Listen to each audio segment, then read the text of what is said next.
روم و غسان کی تیاریوں کی عام خبریں۔ ادھر مدینہ میں پے در پے خبریں پہنچ رہی تھی کہ رومی مسلمانوں کے خلاف ایک فیصلہ کن مارکے کی تیاری کر رہے ہیں، ٹھیک ہے۔ اب مدینہ میں مسلمانوں کو نیوز ملنا شروع ہو گئی نا کہ رومن امپائر پورا جو ہے اٹیک کرنے والی ہے بھی۔ اس کی وجہ سے مسلمانوں کو ہمہ وقت کھٹکا لگا رہتا تھا اور ان کے کان کسی بھی غیر مانوس آواز کو سن کر فوراً کھڑے ہو جاتے تھے۔ وہ سمجھتے تھے کہ رومیوں کا ریل آ گیا۔ اس کا اندازہ اس واقعے سے ہوتا ہے کہ اسی سن 9 ہجری میں نبی صلی اللہ علیہ وآلہ وسلم نے اپنی ازواج مطہرات سے ناراض ہو کر 1 مہینے کے لیے ایلا کر لیا تھا اور انہیں چھوڑ کر ایک بالا خانے میں علیحدہ ہو گئے تھے۔ صحابہ کرام کو ابتداً حقیقت حال معلوم نہ ہو سکی تھی۔ انہوں نے سمجھا کہ نبی صلی اللہ علیہ وآلہ وسلم نے طلاق دے دی ہے اور اس کی وجہ سے صحابہ کرام میں شدید رنج و غم پھیل گیا تھا۔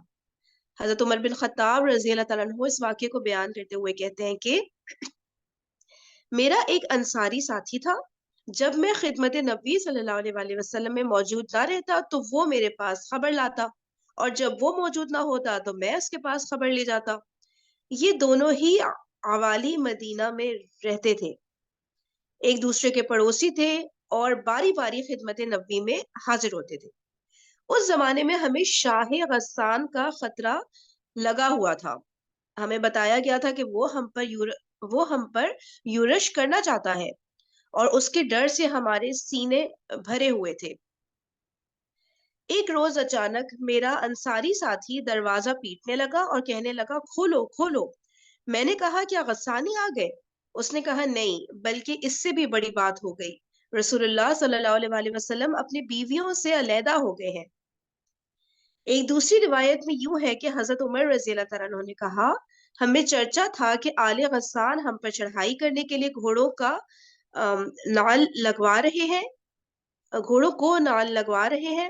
ایک روز میرا ساتھی اپنی باری پر گیا اور عشاء کے وقت واپس آ کر میرا دروازہ بڑے زور سے پیٹا اور کہا کیا وہ عمر رضی اللہ تعالیٰ عنہ سویا ہوا ہے؟ میں گھبرا کر باہر آیا۔ اس نے کہا کہ بڑا حادثہ ہو گیا۔ میں نے کہا کیا ہوا؟ کیا غسانی آ گئے؟ اس نے کہا نہیں، بلکہ اس سے بھی بڑا اور لمبا حادثہ۔ رسول اللہ صلی اللہ علیہ وآلہ وسلم نے اپنی بیویوں کو طلاق دے دی ہے۔ اس سے اس صورتحال کی سنگینی کا اندازہ لگایا جا سکتا ہے جو اس وقت رومیوں کی جانب سے مسلمانوں کو درپیش تھی۔ اس میں مزید اضافہ منافقین کی ان ریشہ دوانیوں سے ہوا جو انہوں نے رومیوں کی تیاری کی خبریں مدینہ پہنچنے کے بعد شروع کی۔ ٹھیک ہے، اب منافقین تو بس لگے ہوتے تھے نا اس میں کہ کوئی موقع ملے چھوٹا سا بھی چھوڑنا نہیں ہے نا مسلمانوں کو تنگ کرنے کا۔ تو اب منافقین کو بھی جو مدینہ میں تھے پتا چل گیا کہ اب یہ رومن امپائر تو آ رہی ہے، بھائی وہ لوگ آ رہے ہیں یہاں پہ حملہ کرنے کے لیے مسلمانوں کو، تو فائدہ اٹھایا جائے اس موقع کا۔ تو منافقین کو جو ہے یہ نیوز ملی جب، تو چنانچہ اس کے بعد کہ یہ منافقین دیکھ چکے تھے کہ رسول اللہ صلی اللہ علیہ وآلہ وسلم ہر میدان میں کامیاب ہیں اور روئے زمین کی کسی طاقت سے نہیں ڈرتے۔ زبردست۔ تو منافقین یہ دیکھ چکے تھے کہ رسول اللہ صلی اللہ علیہ وآلہ وسلم ہر میدان میں کامیاب ہے اور روئے زمین کی کسی طاقت سے نہیں ڈرتے، بلکہ جو رکاوٹیں آپ کی راہ میں حائل ہوتی ہیں وہ پاش پاش ہو جاتی ہیں۔ اس کے باوجود ان منافقین نے یہ امید باندھ لی کہ مسلمانوں کے خلاف انہوں نے اپنے سینوں میں جو دیرینہ آرزو چھپا رکھی ہے اور جس گردش دورہ کا وہ عرصے سے انتظار کر رہے ہیں، اب اس کی تکمیل کا وقت قریب آ گیا ہے۔ اپنے اسی تصور کی بنا پر انہوں نے ایک مسجد کی شکل میں جو مسجد درار کے نام سے مشہور ہوئی دسیسہ کاری اور سازش کا ایک بھٹ تیار کیا جس کی بنیاد اہل ایمان کے درمیان تفرق اندازی اور اللہ اور اس کے رسول کے ساتھ کفر اور ان سے لڑنے والوں کے لیے گھات کی جگہ فراہم کرنے کے ناپاک مقصد پر رکھی۔ ٹھیک ہے، تو ایک تو یہ کہ اس مسجد میں مسلمانوں کے درمیان جو ہے تفرقہ اندازی کریں گے، اس لیے مسجد بنائی، اور اس لیے کہ جو کافر آ رہے ہیں لڑنے کے لیے ان کو ہیلپ پرووائڈ کریں گے نا، اس مسجد کے تھرو ایک سینٹر ہونا چاہیے نا، ایک جگہ ہونی چاہیے نا جہاں سے آپ ساری جو میجر پلاننگ ہوتی ہے وہ ہو۔ تو یہ والی جو مسجد درار ہے یہ انہوں نے منافقین نے بنائی۔ اور رسول اللہ صلی اللہ علیہ وسلم سے گزارش کی کہ آپ اس میں نماز پڑھا دیں۔ اس سے منافقین کا مقصد یہ تھا کہ وہ اہل ایمان کو فریب میں رکھیں اور انہیں پتہ نہ لگنے دے کہ اس مسجد میں ان کے خلاف سازش اور دسیسہ کاری کی کارروائیاں انجام دی جا رہی ہیں۔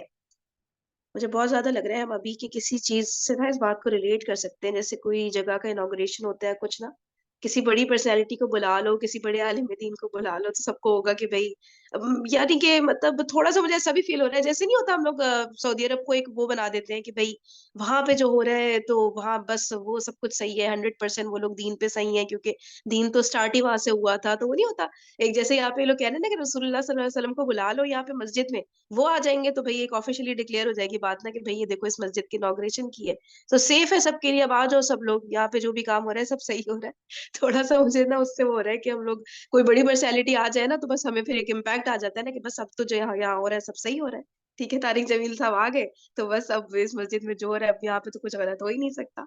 کچھ اتنا اچھی طرح ایکسپلین نہیں کر پا رہی لیکن کچھ ایسا فیلنگ آ رہی ہے کہ ہم لوگ بہت زیادہ امپریس ہو جاتے ہیں نا کہ بھائی اب بس اب جو ہو رہا ہے اب کچھ غلط نہیں کر سکتے یہ لوگ نا، تو چلے جی آگے بڑھتے جس جی سر، جی فرحین صحیح کہہ رہی ہیں، جس طرح سے ہم دنیاوی کام کے لیے بھی جب کوئی فنکشن کرتے ہیں کہیں کچھ کرتے ہیں، جس ہاں پرسنالٹی کو بہت زیادہ مانتے ہیں تو اس سے انوگریشن کرواتے ہیں نا، کروا کے پھر لوگوں کو جمع کرتے ہیں، تب پھر اسکول کھول رہے ہیں یا کوئی وہ کر رہے ہیں فنکشن کر رہے ہیں یا ہوں کوئی ایگزیبیشن ہو رہی کچھ ہو رہی، تو آپ کس کو اچھے سب سے ٹاپ کے جو ہیں ان کو ہوں آپ انوائٹ کرتے ہیں تاکہ بڑے پاپولر ہو جائیں۔ ہاں تو اسی طریقے سے تو جب دین کا کام کرتے ہیں تو پھر جو اس کو لیڈر مانتے ہیں دین کا، اس سے کہتے ہیں وہ آ کے یہاں نماز پڑھ دے یا درس دے دے یا کچھ بات کر دے ہوں تاکہ لوگ کو یقین ہو جائے کہ اس کی بنیاد اچھی اس پہ ہے۔ پھر ہاں تو قرآن میں اس کی عادت، پھر اللہ تعالیٰ نے بتایا کہ مسجد ذرا کی جو ہے اس کی بنیاد ہی غلط ہے، تقوی پہ نہیں تھی، پھر آگے آئے گا۔ چلیے جزاک اللہ۔ اور کسی نے کوئی بات کرنی ہے تو آپ لوگ انمیوٹ کر کے بتا سکتے ہیں۔ اچھا تو ہاں یہ اچھا ٹھیک ہے، تو جس کی بنیاد اہل ایمان کے درمیان تفرق اندازی اور اللہ اور اس کے رسول کے ساتھ کفر اور ان سے لڑنے والوں کے لیے گھات کی جگہ فراہم کرنے کے ناپاک مقصد پر رکھی، اور رسول اللہ صلی اللہ علیہ وسلم سے گزارش کی کہ آپ اس میں نماز پڑھا دیں۔ اس سے منافقین کا مقصد یہ تھا کہ وہ اہل ایمان کو فریب میں رکھیں اور انہیں پتہ نہ لگنے دے کہ اس مسجد میں ان کے خلاف سازش اور دسیسہ کاری کی کارروائیاں انجام دی جا رہی ہیں، اور مسلمان اس مسجد میں آنے جانے والوں پر نظر نہ رکھے۔ دیکھیں کیا تو دماغ تھا، دماغ چلاتے تھے، مطلب ہم صحابہ سے نہیں اگر انسپریشن لے رہے ہیں نا تو ان سے منافقین اور یہودیوں سے لے لے کہ یہ کتنا کوئی موقع نہیں چھوڑتے تھے، کتنا اپنے دماغ کا استعمال کرتے تھے اور مطلب پوری کوشش کا جان مارتے تھے پوری نا۔ تو اب اس میں آ رہا ہے کہ مسلمان اس میں اس مسجد میں آنے جانے والوں پر نظر ہی نہ رکھے، یہ بھی ان کا ایک مقصد تھا۔ اس طرح یہ مسجد منافقین اور ان کے بیرونی دوستوں کے لیے ایک پرامن گھونسلے اور بھٹ کا کام دے، منافقین اور ان کے بیرونی دوست صحیح ہے، لیکن رسول اللہ صلی اللہ علیہ وسلم نے اس مسجد میں نماز کی ادائیگی کو جنگ سے واپسی تک کے لیے مؤخر کر دیا کیونکہ آپ تیاری میں مشغول تھے۔ سوچنے کی بات ہے، دیکھیں نماز نہیں پڑھائی، نماز تو صرف ایک ہوتی ہے نا، کوئی بھی ایک نماز پڑھا دیتے تو ہو جاتا کام، کتنا ان پہ پھر انگلیاں اٹھائی ہوں گی ان منافقین نے اور جو بھی اس طرح کے غلط سلط لوگ تھے کہ ایک نماز ہی تو پڑھانے گئی تھی، ایسی کیا بات ہو گئی تھی، کیوں نہیں پڑھا رہے، اور کتنا مشکل ہو جاتا ہے نا جو لیڈ فرام دا فرنٹ کر رہے ہوتے ہیں ان کے لیے ایسے ڈیسیجنز لینا، پھر لوگ کتنا ان کو مطلب ان کے خلاف نیگیٹیوٹی پھیلا رہے ہوتے ہیں نا کہ دیکھو ایک نماز وہاں اس مسجد میں پڑھ رہے تو اسی مسجد میں پڑھ دیتے، اس میں کیا ایسی بری بات ہو گئی تھی، ہے نا۔ تو اب جو ہے نبی پاک صلی اللہ علیہ وسلم نے نا مؤخر کر دیا کہ جو ہے جنگ کے بعد، جنگ سے جب واپس آ جائیں گے تب وہ نماز پڑھائیں گے آپ پہ نا، اس طرح سے کر کے مطلب ڈیلے کر دیا۔ اس طرح منافقین اپنے مقصد میں کامیاب نہ ہو سکے اور اللہ نے ان کا پردہ واپسی سے پہلے ہی چاک کر دیا، ٹھیک ہے، غزوے سے واپسی سے پہلے ہی ان کا پردہ چاک کر دیا، چنانچہ آپ نے غزوے سے واپس آ کر اس مسجد میں نماز پڑھنے کے بجائے اسے منہدم کرا دیا۔ کسی نے کوئی بات کہنی؟ چلے آگے چلتے ہیں۔ روم و غسان کی تیاریوں کی خاص خبریں۔ ان حالات اور خبروں کا مسلمان سامنا کر ہی رہے تھے کہ انہیں اچانک ملک شام سے تیل لے کر آنے والے بنتیوں ہاں کیا پڑھا تھا ہم نے، نابت بن اسماعیل علیہ السلام کی نسل، جنہیں کسی وقت شمالی حجاز میں بڑا عروج حاصل تھا، زوال کے بعد شمالی حجاز میں بڑا عروج حاصل تھا ان کو، زوال کے بعد رفتہ رفتہ یہ لوگ معمولی کسانوں اور تاجروں کے درجے میں آ گئے. ٹھیک ہے، یہ بنتیوں کی ڈیفینیشن آئی ہے. تو اب یہ بتا رہے کہ اچانک ملک شام سے تیل لے کر آنے والے بنتیوں سے معلوم ہوا مسلمانوں کو کہ ہرقل نے 40,000 سپاہیوں کا ایک لشکر جرار تیار کیا ہے اور روم کے ایک عظیم کمانڈر کو اس کی کمان سونپی ہے. ٹھیک ہے، 40,000 کا لشکر جو ہے ہرقل نے ریڈی کیا ہے اور روم کے ایک عظیم کمانڈر کو اس کی کمان سونپی ہے. روم کا عظیم commander, imagine Roman empire super power تھی نا اس وقت، تو اس کا ایک بڑا کمانڈر 40,000 لے کر آ رہے ہیں مدینہ میں نا. اپنے جھنڈے تلے عیسائی قبائل لخم و جزام وغیرہ کو بھی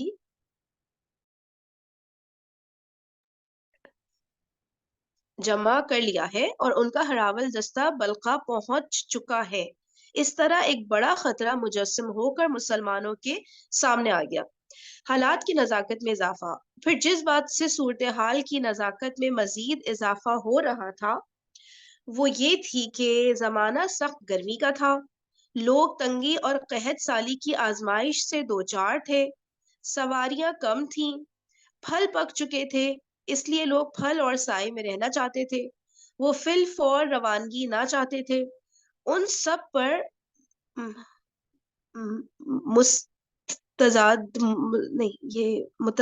ان سب پر متضاد مسافت کی دوری اور راستے کی پیچیدگی اور دشواری تھی.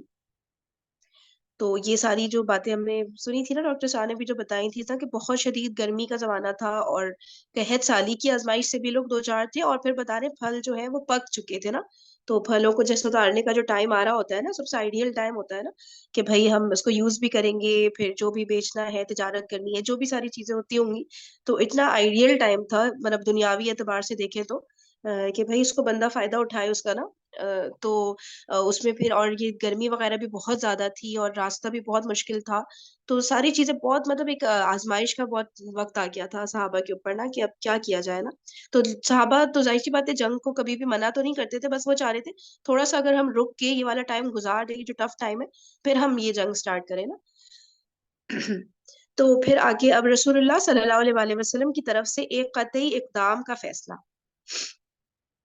لیکن رسول اللہ صلی اللہ علیہ وسلم حالات و تغیرات کا مطالعہ کہیں زیادہ دقت نظر نہیں، دقت یا وقت کیا بولتے ہیں اس کو، کون سی نظر، یہ جو ہے نا تھرڈ لائن دیکھیں، رسول اللہ صلی اللہ علیہ وسلم کی طرف سے قطعی اقدام کا فیصلہ کے نیچے والی جو لائن ہے نا، کہیں زیادہ کیا لکھا ہے یہ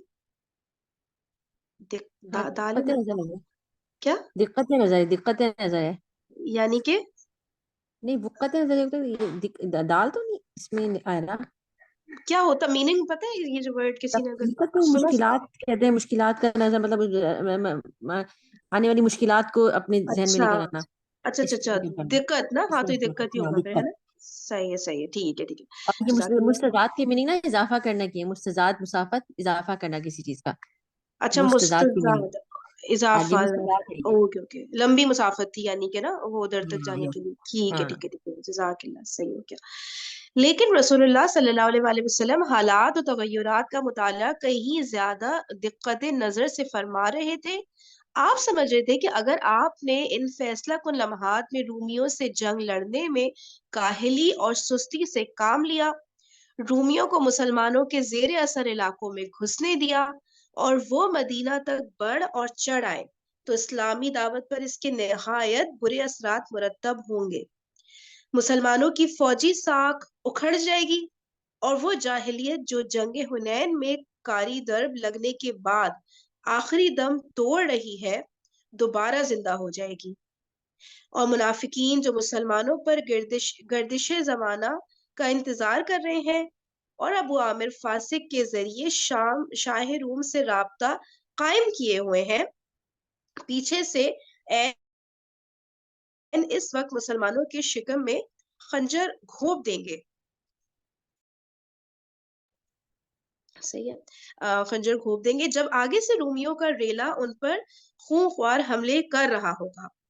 اس طرح وہ بہت ساری کوششیں رائے گاہ چلی جائیں گی جو آپ نے اور آپ کے صحابہ کرام نے اسلام کی نشر و اشاعت میں صرف کی تھی، اور بہت ساری کامیابیاں ناکامی میں تبدیل ہو جائیں گی جو طویل اور خونریز جنگوں اور مسلسل فوجی دوڑ دھوپ کے بعد حاصل کی گئی تھی۔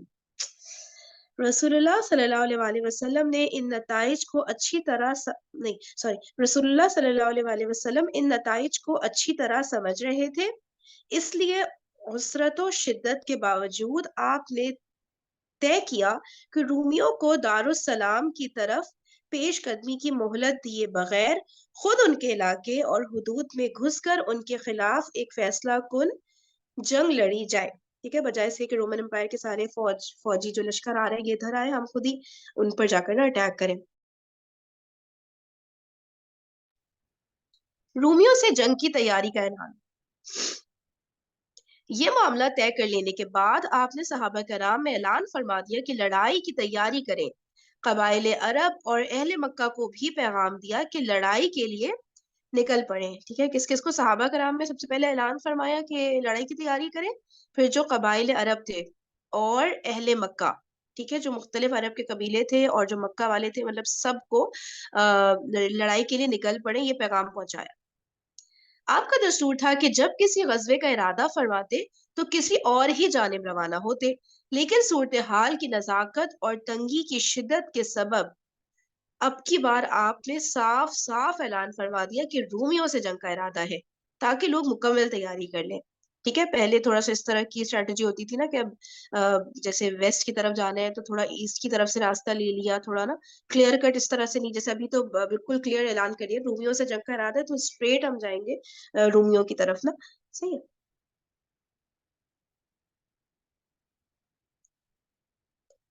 آپ نے اس موقع پر لوگوں کو جہاد کی ترغیب بھی دی اور جنگ ہی پر ابھارنے کے لیے سورہ توبہ کا بھی ایک ٹکڑا نازل ہوا، ساتھ ہی آپ نے صدقہ و خیرات کرنے کی فضیلت بیان کی اور اللہ کی راہ میں اپنا نفیس مال خرچ کرنے کی رغبت دلائی۔ نفیس مال دیکھیں کتنا امپورٹنٹ ورڈ ہے، ہمیں سوچنے کی ضرورت ہے اس پہ نا۔ نفیس مال ہوتا ہے، ہر چیز یہ نہیں ہوتی جو کپڑے یوز میں نہیں آ رہے، جو چھوٹے ہو گئے، جو پھٹ گئے، بس وہ دیکھ کے ہم بڑا خوش ہو رہے ہوتے ہیں نا، مدد کر دی ہم نے تو۔ اور یہ کہ یہاں پہ وہ بھی تھا نا کہ ابھی یہاں تو کلیئرلی مینشن نہیں ہوا، لیکن جو اسکالرز ہیں وہ کہتے ہیں نا کہ پہلا موقع تھا جس پہ لازم قرار دے دیا تھا کہ سب مسلمانوں کو جہاد میں نا شرکت کرنی ہی کرنی ہے، کوئی اب آپشن نہیں ہے۔ پہلے آپشن ہوتا تھا نا جس کو چلنا ہے چلے، پھر اسی کو پھر مال غنیمت میں سے حصہ بھی مل رہا ہوتا تھا سب، اب لیکن لازمی تھا سب مسلمانوں کو نا، تاکہ جو بھی منافق وغیرہ وہ سیپریٹ ہو، دکھائی دے، کیے جا سکے، مطلب الگ کیے جا سکے نا، پہچانے جا سکے۔ غزوے کی تیاری کے لیے مسلمانوں کی دوڑ دھوپ۔ صحابہ کرام نے جو ہی رسول اللہ صلی اللہ علیہ وآلہ وسلم کا ارشاد سنا کہ آپ رومیوں سے جنگ کی دعوت دے رہے ہیں، جھٹ اس کی تعمیل کے لیے دوڑ پڑے اور پوری تیز رفتاری سے لڑائی کی تیاری شروع کر دی۔ یہ امیجن کریں، یہ جملہ تو اس طرح لکھا ہے لیکن بیک گراؤنڈ میں وہ ساری باتیں ہمیں نہیں بھولنی ہے کہ جتنا مشکل اس وقت تھا ان کے لیے جنگ کے لیے نکلنا، شدید گرمی، قحط سالی، پھل پک گئے، اتنا لمبی مسافت اور ساری چیزیں، وہ سب ہے صحابہ کے سامنے، ٹھیک ہے، اور وہ چاہ رہے تھے نا کہ تھوڑا سا موخر ہو جائے لیکن ہم لڑیں گے ضرور۔ لیکن اب جیسی نبی پاک صلی اللہ علیہ وسلم نے یہ بات کہہ دی کہ سب تیاری کر لیں، تو پھر جھٹ اس کی تعمیل کے لیے تمام صحابہ دوڑ پڑے اور پوری تیز رفتاری سے لڑائی کی تیاری شروع کر دی۔ قبیلے اور برادریاں ہر چہار جانب سے مدینہ میں اترنا شروع ہو گئی، ٹھیک ہے، دوسرے قبائل وغیرہ جو مدینہ کے باہر تھے سب مدینہ میں کلیکٹ جمع ہونا مطلب شروع ہو گئے، اور سوائے ان لوگوں کے جن کے دلوں میں نفاق کی بیماری تھی کسی مسلمان نے اس غزوے سے پیچھے رہنا گوارا نہ کیا۔ البتہ 3 مسلمان اس سے مستثنا ہے کہ صحیح الایمان ہونے کے باوجود انہوں نے غزوے میں شرکت نہ کی۔ حالت یہ تھی کہ حاجت مند اور فاقہ مست لوگ آتے اور رسول اللہ صلی اللہ علیہ وسلم سے درخواست کرتے کہ ان کے لیے سواری فراہم کر دیں تاکہ وہ بھی رومیوں سے ہونے والی اس جنگ میں شرکت کر سکیں۔ اچھا، یعنی کہ جو حاجت مند اور فاقہ مست لوگ بتا رہے کہ وہ بھی یعنی کہ مشکل میں لائف گزار رہے ہوتے ہیں، لیکن انہوں نے بھی سواری کی ریکویسٹ کی نا کہ نبی پاک صلی اللہ علیہ وسلم سے اگر ان کو سواری مل جائے تو وہ بھی جنگ کے لیے آگے جانا چاہیں گے نا. تو ٹھیک ہے پھر. اچھا اب کیا ہو رہا ہے، اب جب آپ اچھا ہاں 3 لوگوں کا پہلے تو بتا رہے ہیں نا کہ جو صحیح الایمان تھے لیکن وہ نہیں جا سکے نا اس غزوے میں، مطلب ان کی کوئی جینوین ریزن نہیں جیسے کہتے ہیں جس کی وجہ سے، تو کوئی مے بی آگے آئے گی شاید ڈیٹیل، یا کوئی بیماری ہو یا شاید دیکھتے ہیں شاید. اچھا اور جب آپ ان سے معذرت کرتے، یعنی کہ جو فاقہ بست اور حاجت مند لوگ سواری مانگ رہے تھے نا، تو ان سے جب نبی پاک صلی اللہ علیہ وسلم نے معذرت کی تو پھر یہ آیت آ رہی ہے،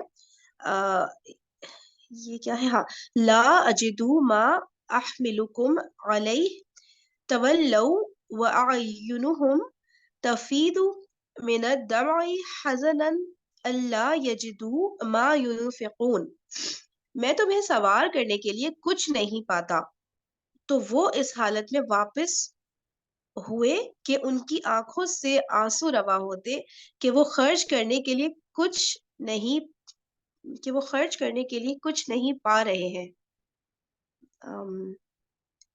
ٹھیک ہے، تو مطلب سواریاں نہیں دے پا رہے تھے نبی پاک صلی اللہ علیہ وسلم جن کو، تو ان کے بارے میں یہ آیت ہے نا کہ میں تمہیں سوار کرنے کے لیے کچھ نہیں پاتا، تو وہ اس حالت میں واپس ہوئے کہ ان کی آنکھوں سے آنسو روا ہوتے کہ وہ خرچ کرنے کے لیے یہ کچھ نہیں پا رہے. ان کا ایمان بہت اچھا تھا اور وہ غریب ہونے کی وجہ سے وہ اٹینڈ نہیں کر پا رہے تھے، تو انہوں نے حضور صلی اللہ علیہ وسلم سے کہا ہمارے پاس سواری بھی نہیں ہے، مال کچھ بھی نہیں ہے، تو ہم دل سے تو اٹینڈ کرنا چاہتے ہیں جنگ کو، تو پھر آپ ہمیں دیں. تو حضور صلی اللہ علیہ وسلم نے کہا کہ میرے پاس بھی کچھ نہیں ہے کہ میں تمہیں دے سکوں، لا اجد ما احملکم. تو انہوں نے کہا تمہیں دینے کے لیے میرے پاس بھی کچھ نہیں ہے. تو ظاہر ان کو صدمہ ہوا کہ میں تو اٹینڈ ہی نہیں کر پاؤں گا، مجھے ثواب نہیں ملے گا. جب وہ واپس لوٹتے تھے تو ان کی آنکھیں بالکل آنسوؤں سے بھری ہوتی تھی اور دل میں اتنا تکلیف ہوتی تھی. تو اس پہ یہ آیت نازل ہوئی کہ وہ صحیح ایمانوں کے جو ایمان والے ہیں اور وہ تم سے جا رہے ہیں روتے ہوئے کہ تم نے کوئی بھی سواری نہیں دی ان کو. صحیح، جزاک اللہ. اسی طرح مسلمانوں نے صدقہ و خیرات کرنے میں بھی ایک دوسرے سے آگے نکل جانے کی کوشش کی. حضرت عثمان بن عفان رضی اللہ تعالیٰ عنہ نے ملک شام کے لیے ایک قافلہ تیار کیا تھا جس میں پالان اور کجاوے سمیت 200 اونٹ تھے. پالان کیا ہوتا ہے؟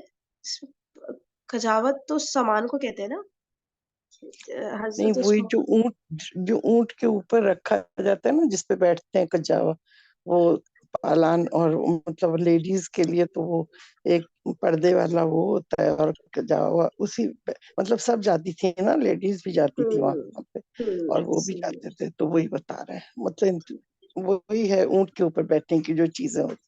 اچھا صحیح ہے، جس میں پالان اور کجاوے سمیت 200 اونٹ تھے نا. ایک قافلہ حضرت عثمان نے تیار کیا تھا، شام کے لیے ریڈی کر رہے تھے وہ. اور 200 ہے دو وقیہ ہاں وقیہ دو اوکیا اوقیہ اوکیا اوقیہ اوکے اوکے. اور 200 اوقیہ تقریباً 29.5 کلو چاندی تھی. چاندی. آپ نے یہ سب صدقہ کر دیا. اچھا، جو پورا قافلہ شام کے لیے تیار کر رہے تھے اور یہ سب اونٹ اور یہ سلور وغیرہ، یہ سب کہہ رہے ہیں کہ یہ حضرت عثمان رضی اللہ تعالیٰ عنہ نے سب صدقہ کر دیا. اس کے بعد پھر 100 اونٹ پالان اور کجاوے سمیت صدقہ کیا.